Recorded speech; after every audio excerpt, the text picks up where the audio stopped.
नमस्कार. श्री रमण महर्षी यांची शिकवण.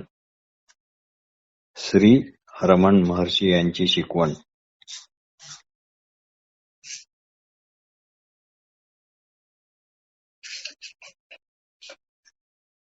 भाग 18.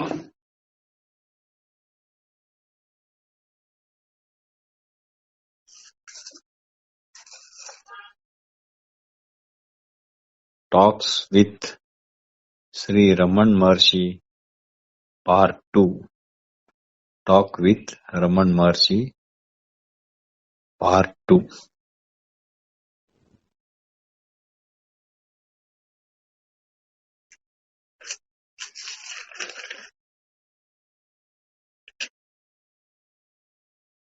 पूर्ण शांती म्हणजे मी ज्ञानी आहे याची पण नाव निशाणी नसणे. पूर्ण शांती म्हणजे मी ज्ञानी आहे याचे पण नाव निशाणी नसणे. निसर्गदत्त महाराज.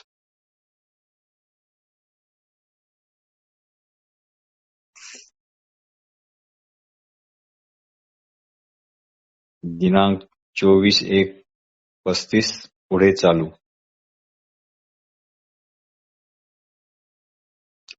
रमण महर्षींना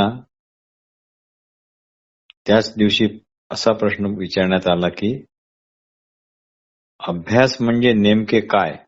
अभ्यास म्हणजे नेमके काय? महर्षी म्हणाले, मी कोण याचा निरंतर शोध घेणे म्हणजे अभ्यास. मी कोण याचा निरंतर शोध घेणे म्हणजे अभ्यास. म्हणजे मीचा मूळ स्रोत काय आहे? मीचा मूळ स्रोत काय आहे हे ठरवणे यालाच अभ्यास म्हणायचे. शुद्ध मीचा दृढ अनुभव म्हणजेच सच्चिदानंद होय. शुद्ध मीचा दृढ अनुभव म्हणजेच सच्चिद आनंद होय.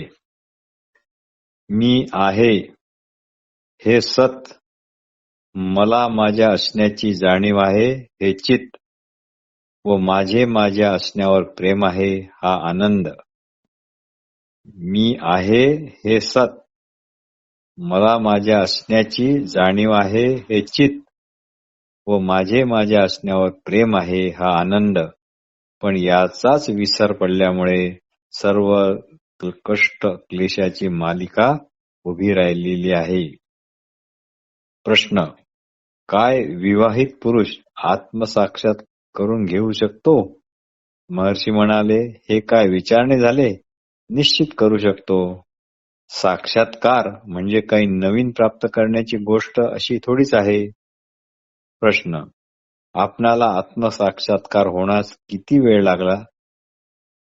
महर्षी म्हणाले, स्थूल शरीराशी तादात्म्य असल्यामुळे असे प्रश्न उत्पन्न होतात. किती वेळ लागला वगैरे वगैरे. जागृत सप्त सुषुप्तीमध्ये जे सतत जागे असते त्याला जाणा. इथे नाम रूप, मी तू, भूत भविष्य वर्तमान, देश काल असे काहीही नाही. प्रश्न. निर्विकल्प समाधी म्हणजे काय?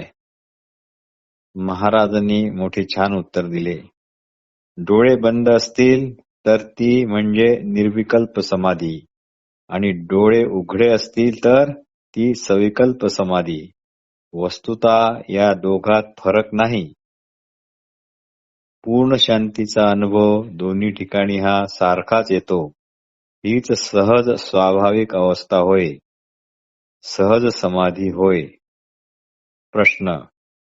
सिद्धीविषयी आपले काय मत आहे? सिद्धीविषयी आपले काय मत आहे? महर्षी म्हणाले, सोपे आहे. दूरचे किंवा जवळचे ऐकण्यात, दूरचे किंवा जवळचे ऐकण्यात ऐकण्याशिवाय दुसरे काय असते? दूरचे किंवा जवळचे ऐकण्यात ऐकण्याशिवाय दुसरे काय असते? तसेच दूरचे पाहण्यात व जवळचे किंवा समोरचे पाहण्यात पाहण्याशिवाय काय फरक आहे? शिवाय कोण ऐकतो, कोण पाहतो याला महत्व आहे. श्रोताच नसला तर काय ऐकणार? द्रष्टाच नसेल तर कोण पाहणार? म्हणून श्रोता किंवा द्रष्ट्याला जाणा त्याच्याच मुळाशी जा. प्रश्न. अरुणाचलावरील ज्योतीचे दर्शन घडू शकते काय? महर्षी म्हणाले, होय. प्रश्न. काशीमध्ये देहत्याग केल्याने काही लाभ वगैरे होतो की काय? महर्षी म्हणाले, प्रथम काशी म्हणजे काय हे पहा, देहत्याग म्हणजे काय हे नक्की ठरवा आणि लाभ कोणता हे पण निश्चित ठरवा आणि याचा योग्य अर्थ जाणल्यावरच हा प्रश्न तुम्ही विचारा. दिनांक 30/1/1935. बोधवचन. ऐकणे म्हणजे त्याप्रमाणे वागणे, नाहीतर इथे येऊन काय फायदा.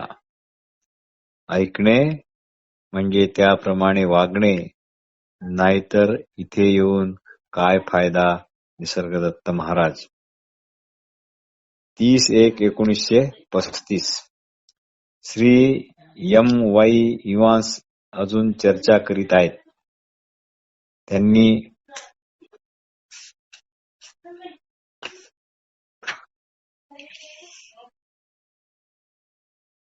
तिबेटी भाषेचा भरपूर अभ्यास करून तिबेटी योगी मिलरेपा यांच्या जीवनावर एक पुस्तक लिहिले आहे आणि मृतांचे पुस्तक आणि तिबेटचे गुप्त संवाद, गुप्त सिद्धांत अशा पुस्तकांचे त्यांचे अनुवाद केलेले आहे.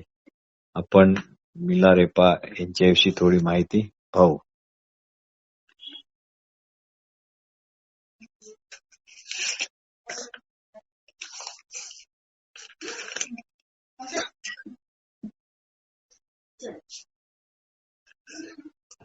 मिलारेपा यांचा जन्म इसवी सन 1052 आणि त्यांचा मृत्यू 1135. तिबेटमधील एक हे अद्भुत व्यक्तिमत्व होते. धनधान्य संपन्न असल्यामुळे त्यांचे लहानपण मजेत गेले. आई वडील आणि 4 वर्षाहून लहान अशी बहीण हे सर्व आनंदात राहत. जेव्हा मिलारेपा केवळ 7 वर्षाचे होते तेव्हा त्यांचे वडील वारले. मग काका आणि आत्या यांनी मिळून त्यांची धनसंपत्ती, शेती, जनावरे हळूहळू बळकावली आणि या तिघांकडून वेठ बिगारीसारखे उन्हातान्हात, पाणी पावसात फुकटचे नोकर म्हणून बळजबरीने काम घेऊ लागले. कुत्र्याला जे आपण अन्न देतो त्यापेक्षाही निकृष्ट अन्न त्यांना पुरवण्यात आले. कधी कधी तिघांना काका आणि आत्या भरपूर मारत सुद्धा. पण एक दिवस मिलारेपाची आई त्यांना म्हणाली, तू असे कर, तू काळी जादू शिक आणि यांना चांगला धडा शिकव. तू असे जर केले नाही तर मी आत्महत्या करेन. आईच्या म्हणण्यानुसार मिलारेपा ती जादू शिकला आणि एकदा काकाच्या घरी आयोजित लग्न समारंभात जे वऱ्हाडी जमले होते 35-40, ज्या इमारतीत हा समारंभ चालू होता त्यावर काळ्या जादूने प्रचंड गारपिटीची वृष्टी करून सर्व इमारत जमीनदोस्त केली आणि त्यात 35-40 लोक मारून टाकले गेले आणि त्याचप्रमाणे सर्व गावात गारांची वृष्टी करून त्यांची हातातोंडाशी आलेली पिके सुद्धा त्यांनी बर्बाद केली. मिलारेपा अजूनही कित्येकांना भोसकून मारून टाकले जे त्याचे प्रतिस्पर्धी होते किंवा ज्यांनी त्याला त्रास दिला होता. असे एकूण त्यांनी 40 लोक मारले. पण कालांतराने त्याला या गोष्टीचा पश्चाताप झाला आणि मग तो गुरुचा शोध करू लागला. गुरु मर्पा लोचावा त्यांना भेटले. गुरु मर्चा लोचावा मिलारेपाला भेटले. पण त्या गुरूंनी त्यांची खूप परीक्षा घेतली. एकट्याने घर बांधायचे, नंतर घर बांधणे झाले की परत ते एकट्यानेच तोडायचे. असे त्यांना 2-4दा त्यांनी करायला लावले. घर बांधून झाले की लगेच तोडण्याचे काम चालू. या अशा शिक्षेमुळे मिलारेपाचे अंतःकरण शुद्ध झाले. नंतर त्यांनी एका गुहेत 11 महिने प्रचंड साधना केली. साधना संपताच त्यांना पहिले गीत सुचले आणि त्यांना गुरूंनी घरी जा अशी आज्ञा केली. घरी आले तर आईचा कधीच मृत्यू झाला होता आणि बहीण भिकारीण म्हणून कधीच परंगदा झाली होती. मिलारेपा मग फारच अंतर्मुख झाले. संसार असार आहे याचा त्यांना बोध झाला. मग त्यांनी त्याच गुहेत परत येऊन उग्र तप आरंभले. डोक्यावर दगडांचा एक दिवा ठेवून त्या जड दगडांच्या दिव्यामध्ये दिवा ज्योती पेट ठेवून आणि ते तासोनतास साधना करू लागले. दिवसेंदिवस साधना करू लागले आणि यामुळे त्यांना मग काया परिवर्तन, आकाशगमन, शरीर कापसासारखे हलके बनवणे इत्यादी सिद्धी प्राप्त झाल्या. या शरीर हलके करण्याच्या सिद्धीमुळे ते कितीही उंच पर्वतावर आरामशीरपणे मोठमोठ्या अंतराची पावले टाकत, बिनरस्त्याने सुद्धा वरती चढत आणि पर्वतच्या पर्वत असे पार करत, हे प्रत्यक्ष लोकांनी पाहिले आहे.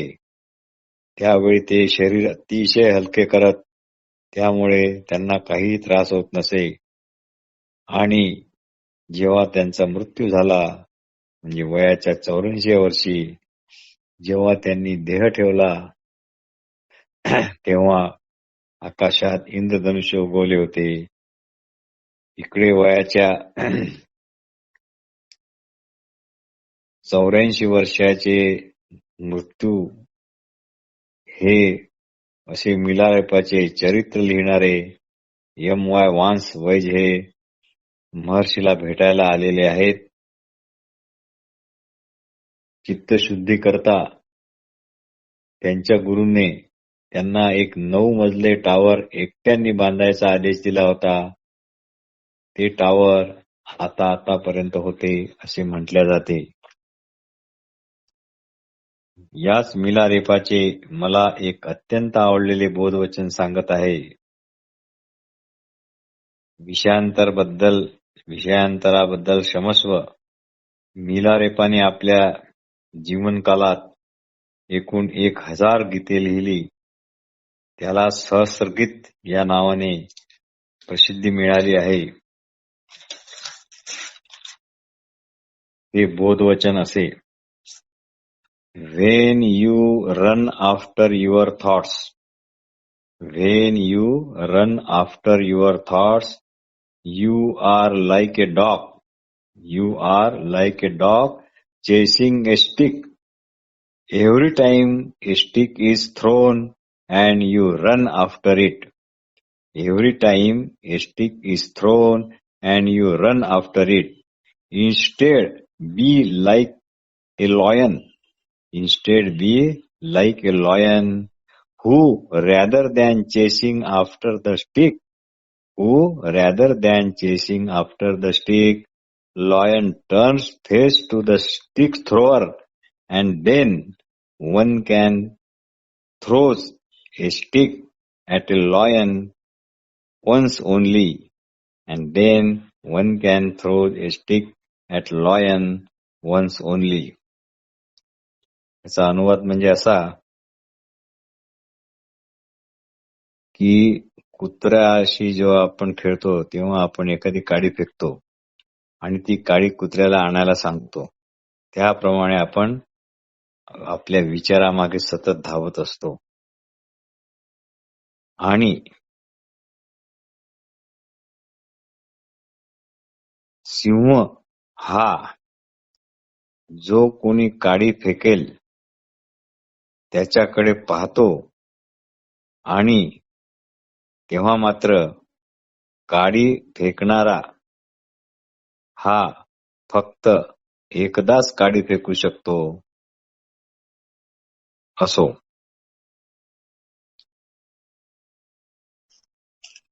धन्यवाद.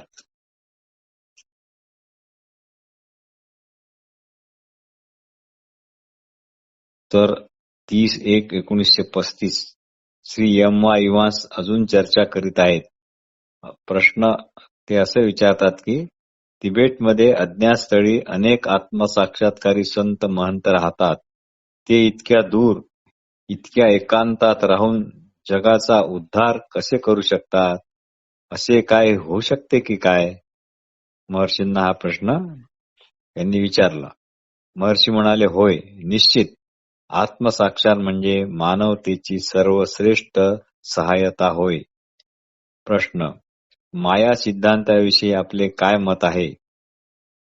महर्षी म्हणाले, वस्तुतः माया पण सत्यच आहे. वस्तुतः माया पण सत्यच आहे. श्री एम वाय वान चमकून म्हणाले, हे तर तुम्ही नवीनच सांगता. म्हणजे माया हा भ्रम नाही? महर्षी म्हणाले, ज्ञानदृष्टीने पाहिल्यास हे लक्षात येईल की माया ही सत्याचेच ऐश्वर्य प्रगट करीत आहे. ज्ञानदृष्टीने पाहिल्यास हे लक्षात येईल की माया ही सत्याचेच ऐश्वर्य प्रगट करीत आहे. म्हणून माया पण सत्यच म्हणावी लागेल. म्हणून माया पण सत्यच म्हणावी लागेल. जसे रत्न आणि त्यांची प्रभा एकच असते त्याप्रमाणे. प्रश्न, काही लोक म्हणतात शंकराचार्य केवळ विद्वान होते. शंकराचार्य केवळ विद्वान होते, आत्मज्ञानी नव्हते. आत्मज्ञानी नव्हते.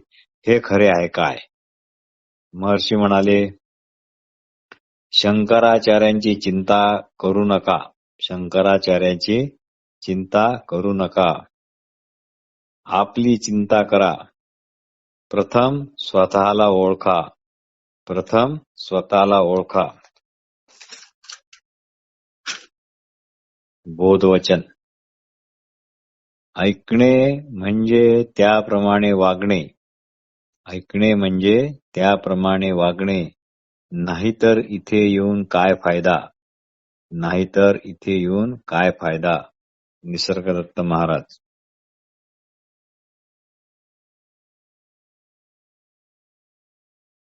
दिनांक 4/2/1935. श्रीमती पिगॉटने विचारले. प्रश्न, आपण दूध पिता मग अंडे का खात नाही? आपण दूध पिता मग अंडे का खात नाही? महर्षी म्हणाले, अहो, गायी खूप दूध देतात. वासरे पिऊन झाल्यावरही त्यांचे दूध उरते आणि शिवाय गायीचे दूध पूर्ण काढल्यामुळे गायींना आराम मिळतो. यावर पिगॉट म्हणाल्या, कोंबड्या पण अंडे धारण केले की ती बाहेर जेव्हा टाकते तेव्हा तिला पण गायीप्रमाणेच आराम मिळतो. मग असा फरक का? महर्षी म्हणाले, पण अंड्यात पुढे येणारा शक्तिशाली असा जीव असतो. नंतर ही चर्चा इथेच थांबली. नंतर सेल्फ रिअलायझेशनचे लेखक श्री बी व्ही नरसिंह स्वामी यांनी एक प्रश्न विचारला. प्रश्न असा, मी कोण आहे याची अनुभूती कशी मिळेल? महर्षी म्हणाले, हा प्रश्न स्वतः विचारल्याने. हा प्रश्न स्वतः विचारल्याने. अन्नमय कोश, प्राणमय कोश, मनोमय कोश, विज्ञानमय कोश, आनंदमय कोश अशी शास्त्रांनी या बाबतीत व्यवस्था केली आहे. याचे अनुसंधान केले की मी या पंचकोशाचा पण साक्षी आहे अशी अनुभूती येते.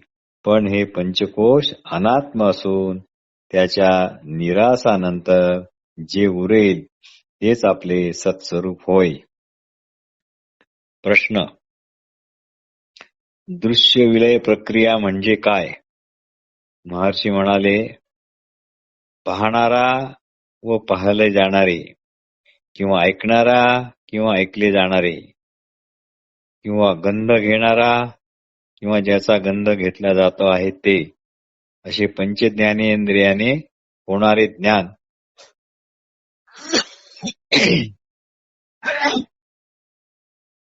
याचे अहंकारामुळे संयुक्त होणे शक्य होते.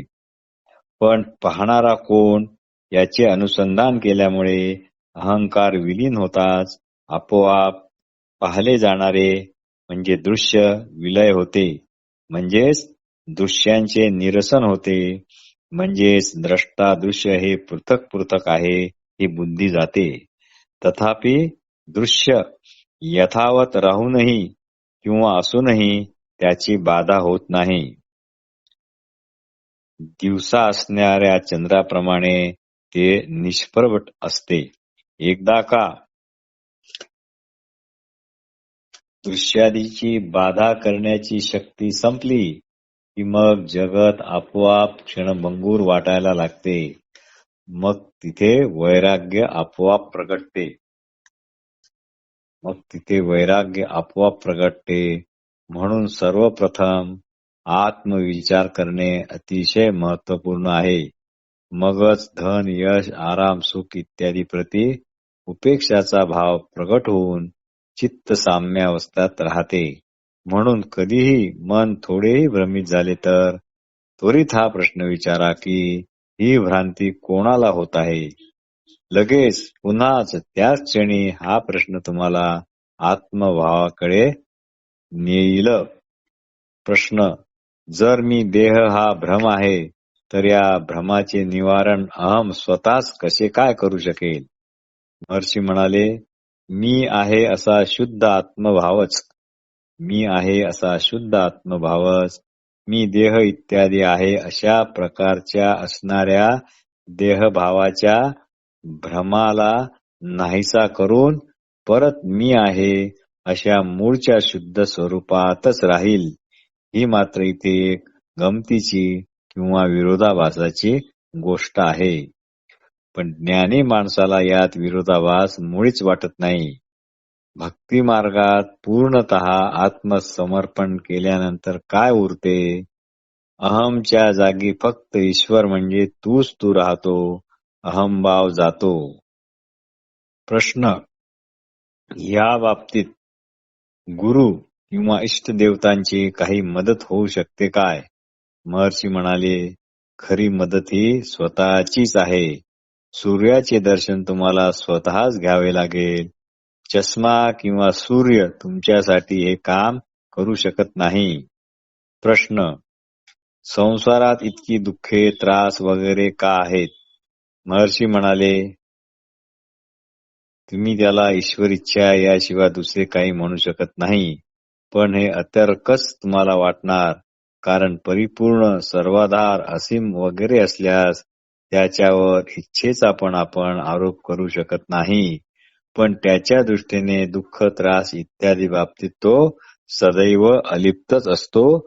जसा सूर्य उगवला की लोकांचे व्यवहार सुरू होतात, पण प्रत्यक्ष सूर्य मात्र काहीच करत नाही. आकाशात ढगाळ वातावरण आहे. आकाशात काळे ढग जमलेले आहेत. पाऊस सुरू झालेला आहे. आश्रमाची खिडक्यादारे लावण्यात आलेली आहे. रमण महर्षी आपल्या सोफ्यावर हात उशाशी घेऊन शांत पहुडले आहेत. कुडलूर इथून एक सब जज आणि सोबत 2-3 स्त्रिया आलेल्या आहेत. प्रश्न: मनाची निश्चलता प्राप्त करण्यासाठी काय ईश्वरीय कृपा आवश्यक आहे? महर्षी म्हणाले, आपणच ईश्वर आहोत, पण हे जाणण्यासाठी मात्र ईश्वर दृष्टी हवी आणि याकरता ईश्वराची कृपा पण हवी.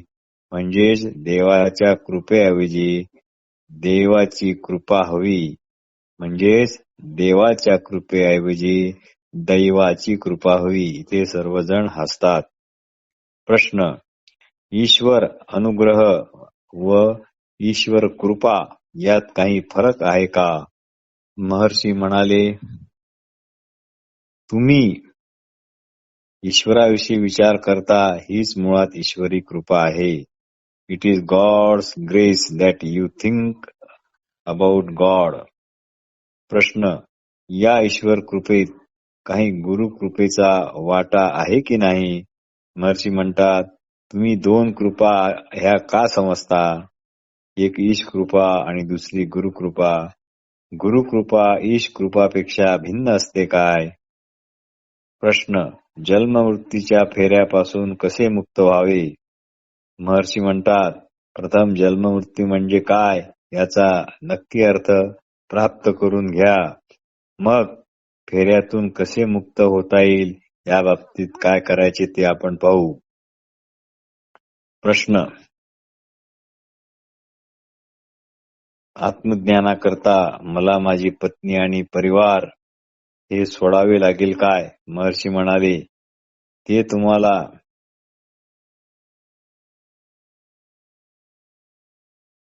ते तुम्हाला काय बाधा करतात आणि कसे हानी पोहोचू शकतात? प्रथम तुम्ही कोण याचा शोध घ्या. प्रश्न. पुनर्जन्मापासून वाचण्याकरिता मी काहीच प्रयत्न करायला नको? महर्षी म्हणाले, हो, जरूर प्रयत्न करा. त्याचाच भाग म्हणून कोणाचा जन्म, कोणाचा पुनर्जन्म याचा शोध घ्या आणि वर्तमान काळी कोण सुखदुःख भोगतो याचा पण शोध घ्या. जेव्हा तुम्ही गाढ निद्रेत असता तेव्हा हे प्रश्न तुम्हाला पडतात काय? जागृत अवस्थेत त्याचा इतका उहापोह तुम्ही इथे का करता? प्रश्न. अहमभावाचा उदय कसा झाला? महर्षी म्हणाले, हे जाणणे इतके महत्वाचे नाही. हे जाणणे इतके महत्वाचे नाही. आता वर्तमानाचेच तुम्ही फक्त पहा. मागचा पुढच्या काळात काय झाले, कसा उदय झाला इत्यादी बाबतीत गुंतून राहू नका. हे जग तुमच्या सहित आहे की तुमच्या शिवाय आहे, किंवा जगत तुमच्यात आहे की तुमच्यापासून बाहेर स्वतंत्र वेगळे आहे? स्वतंत्र असेल तर ते तुम्हाला येऊन थोडेच म्हणते की मी जग आहे बरे का? प्रश्न.